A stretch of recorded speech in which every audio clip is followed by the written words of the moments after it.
Well, good morning. I'm Kevin O'Connor. And I'm Norm Abram. And welcome back to our very last show here at the Cambridge Project. And Norm, it has been quite a project, hasn't it? Oh, it sure has. We almost doubled the size of this house to the finest level of workmanship. And they accomplished it in only 8 months. Unbelievable. Well, that is unbelievable. And think of the transformation they pulled off. Do you remember what used to be here? That old house that was literally rotting away, the red shed. I mean, they called it modern, but boy, did it need some updating. It needed a lot of updating, but I think we pulled it off. Well, they wanted more modern, and here it is. I mean, I just love the way all these materials are pulled together. Got the reclaimed redwood siding, lots of stucco, and plenty of stone. And all in 8 months. Well, this is the cleanest I've seen our garage space in a while. We just removed the plywood that was protecting the floor.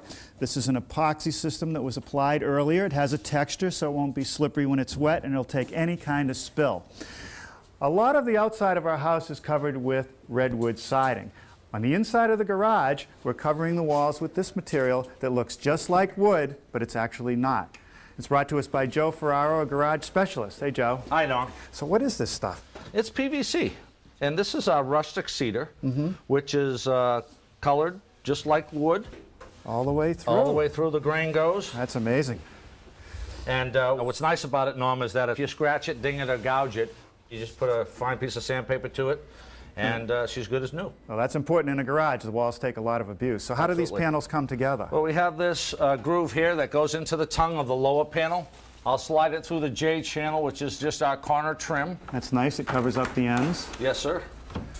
Oh, that's simple. That's it. Well, I know you have to attach this into the studs, but once that's done, there are hundreds of accessories that you can put on the walls, right? Oh, absolutely, Norm. From rakes and brooms and shovels and so forth, we just slide them right into the groove, and up it goes. That simple.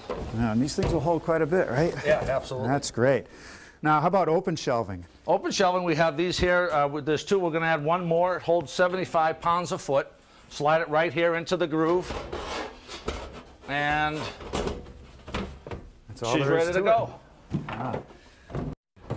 Well, that's great. Now, if you have things you want out of the way, you have a whole line of cabinetry. Yeah, this is our top of a line aluminum with a baked enamel finish on it.